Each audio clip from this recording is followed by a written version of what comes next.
Alright, so this is a suggestion via a donation. The name of the video is what hygiene was like for medieval peasants. Let's go ahead and jump into it, guys. Sure, you may think it would stink being a medieval peasant, but do you know just how stinky? Although cleanliness in the Middle Ages was primitive compared to what modern people enjoy, it doesn't mean medieval hygiene didn't exist. They may not have had indoor plumbing, shampoo, or nail salons, but they made do with what they had, which in most cases wasn't a whole lot. If you think owning more than one set of clothes is a luxury, let's just say you'd fit right in. Today we're exploring, what's that smell? Oh, it's just the hygiene habits of medieval peasants. But before we do, how about you lather up and subscribe to the Weird History channel and let us know what medieval topics you would like to hear more about. Okay, it's time to plug our noses and dip our toes into the cesspool of what hygiene was really like for medieval peasants. Guys, think about the amount of plagues that were going on at that time. Just think about that for a second. You'll understand instantly how nasty it actually was, how people didn't even understand, for the most part, what it took to kind of be rid of plagues, right? Like, let's not swim in our own filth, let's call it, guys. Right? Let's make sure we get all of these disgusting things that are becoming rancid and putrid away from our cities. Right, so we can maintain a certain level of healthiness and get the rodents out of here, right? So we don't continue passing on the Black Plague or even the wild Justinian plague, right? Let's go.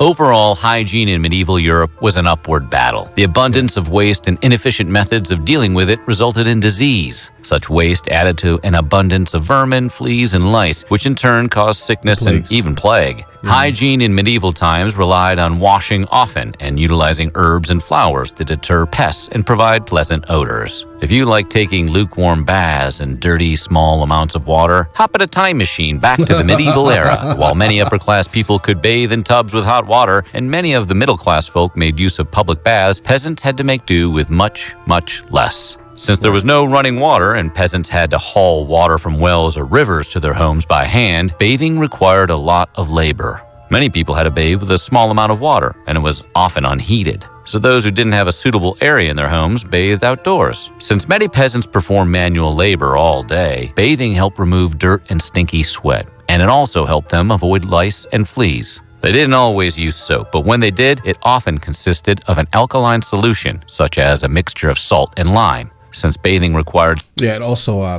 they were using random animal fats. What's funny is that, like the fleas were probably a massive issue back then, because the plague, for the most part, comes from plague-infected fleas that infest rats or mice. Alkaline solution, such as a mixture of salt and lime. Since bathing required so much work, some peasants decided not to wash at all. The lucky few who got to live in castles used toilets consisting of a bench with a hole placed over an opening leading to a cesspit. Peasants did not have this luxury. That's right, a bench with a poo hole was considered the lap of luxury. Instead, the lower classes made use of outhouses and often had to share them with the community. Those who did not have outhouse access used chamber pots. And if chamber pots were out of their budget, they used waste buckets. People then emptied their chamber pots and waste buckets into nearby cesspits or into the river. Instead of toilet paper, medieval peasants used straw, grass, moss, or hay to wipe themselves. And let's take a brief, uncomfortable moment to talk about these cesspits that people would readily throw their bodily waste into. In addition to number 1 and number 2, people also dumped their garbage into the pits, adding to the stench. Can you imagine if your job was to clean out the garbage and dung-filled cesspits? Well, it was someone's job, and that unlucky someone had to do their best to empty as much of it as they could, and even still, the cesspits often leaked and contaminated the groundwater and soil. Absolutely. Hey, chopping, become a medieval peasant, and you won't have to worry about owning more than one set of clothes. Layering was common for the peasant class. Clothing... Guys, I think I may be too much of a germaphobe to continue this video. We're going to go ahead and try. We are going to absolutely try to continue this, but this is kind of turning out to be kind of like a horror video, guys. This is easily one of the scariest things that I have seen in a while. Worn next to the skin was made of linen, and heavier wool garments were worn on top of the undergarments. People understood that washing their clothing helped keep parasites away, and etiquette books advised changing one's underwear every day. For peasants, however, that often wasn't an option. If you were one of the Oh. lucky ones who could afford more than one set of clothing, you change into fresh garments once a week while washing your other clothing. Peasants who couldn't afford to send their garments to a professional laundress did their laundry themselves, washing their clothes in the river, typically with lye soap. Unfortunately, medieval rivers were often polluted with human waste, garbage, and runoff from animals' waste in the streets. For medieval people, especially peasants, dealing with fleas and lice was Okay, listen, if I was there, and, I would probably just throw my whole body in the water. I wouldn't get, oh God, guys, I can't. Okay, listen, I would move away from civilization completely, and downstream of it, just so I'm not getting into the water or drinking water, from a place that is obviously being, like the groundwater is obviously being disturbed. Imagine the taste of, oh God, guys. I wouldn't be anywhere near civilization. I'm sorry. I'd be a hermit, guys. I'd have to be. I would want nothing to do with this, personally. The smell itself would be atrocious, guys. Right? Oh my God, guys. was a fact of life. Parasites were such a problem that comb makers began adding finer teeth so users could remove dirt and lice while combing their hair. That's right. You can thank the lice-covered medieval peasants for your favorite fine-tooth comb technology. People often use their fingers to do the same job and will get together to delouse one another. As strange as it sounds, delousing groups formed a social activity for peasants. We are like bonobos. Although it was difficult, peasants in medieval times liked to keep themselves as clean as they could. Not only was keeping oneself clean a sign of pride in this culture, many considered it common etiquette. Popular etiquette especially advised people to wash their face and hands after waking up and to continue the practice of hand washing throughout the day. Even peasants could do so, as it didn't require much water, which they would have had to collect through hard labor by carrying it to their homes. Since peasants didn't have utensils and instead ate with their hands, washing hands before and after a meal was especially important. Memory foam mattresses are great, but beds made of straw are just as good, right? Beds made of straw were relatively comfortable and provided insulation for medieval peasants. Although peasants sometimes changed the straw inside their mattresses, many didn't change it frequently enough, and bugs and vermin attracted to the straw stuck around for long periods of time. Peasants with these kind of mattresses frequently suffered from bed bugs. Fleas, lice, and rats would also infest the straw. In order to combat this, people mixed scented flowers and herbs, such as mint, chamomile, and lavender, in with the straw. If they could afford it, peasants also had linen sheets and woolen blankets to cover themselves as they slept.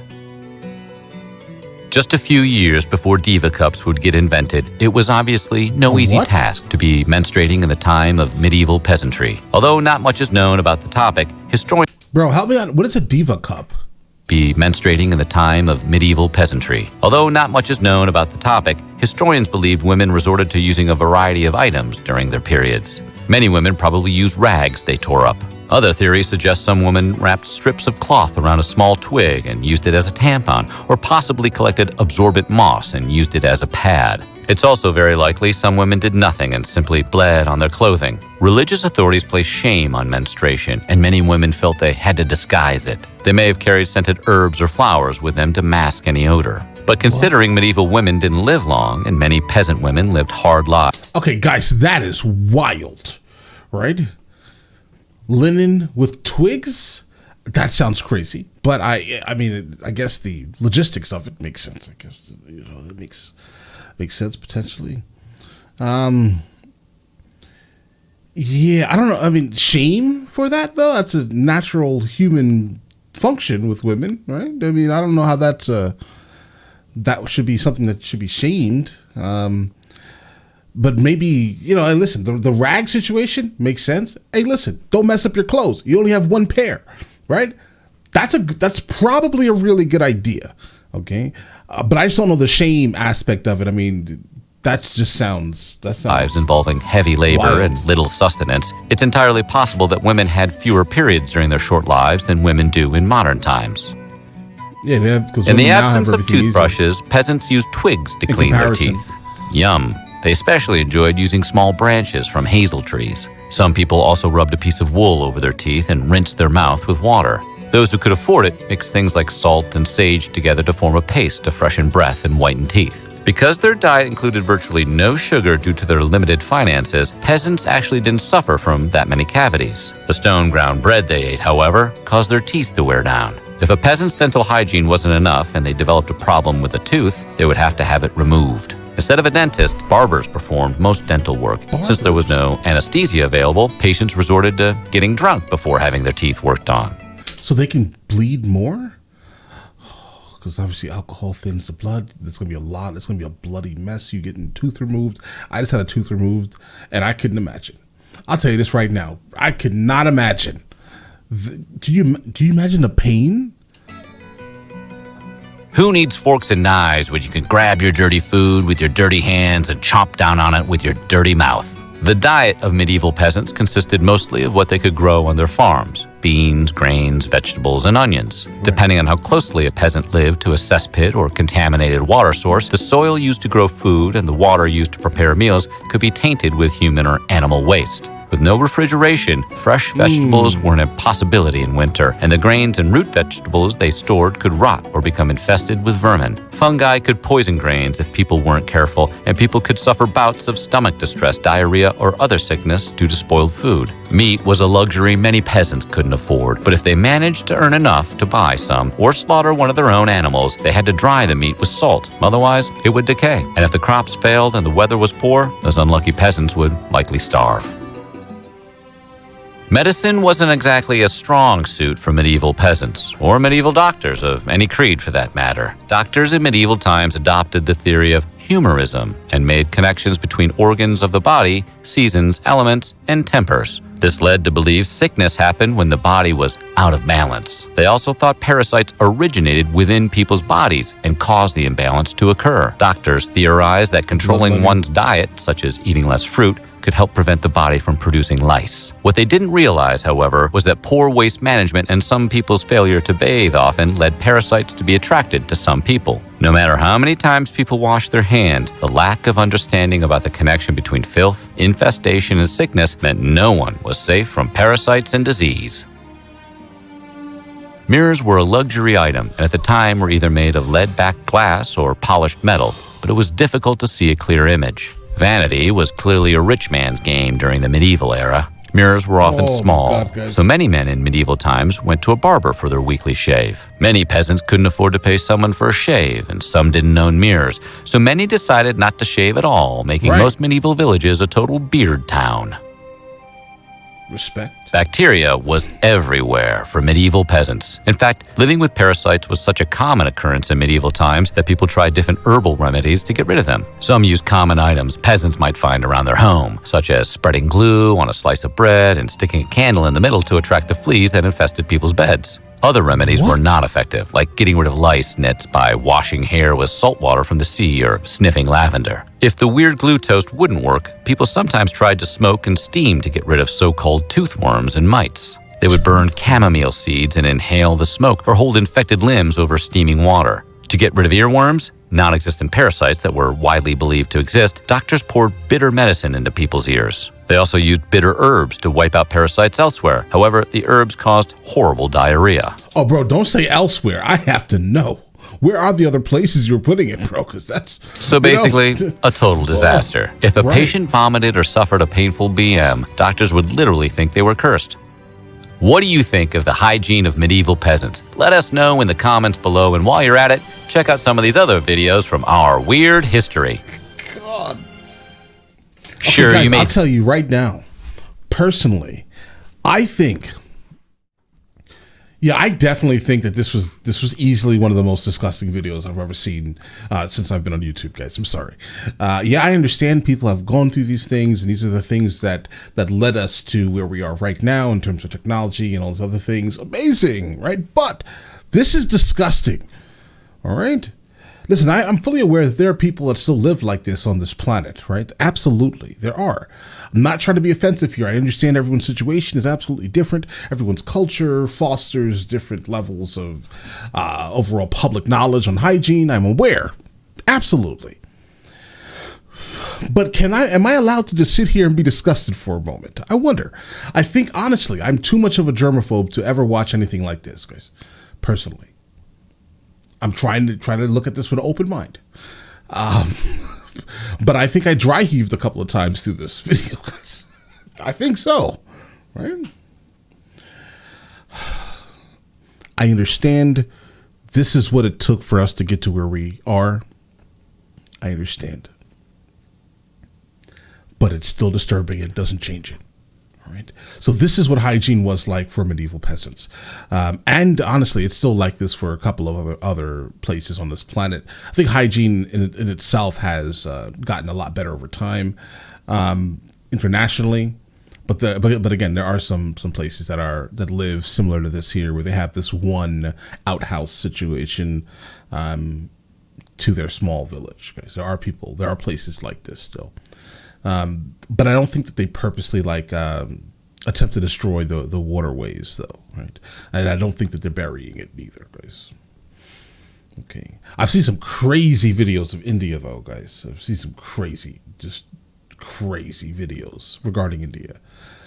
But either way, listen, you guys all have an absolutely amazing day, and definitely let me know in the comments which one of these absolutely disgusted you the most, because I can tell you.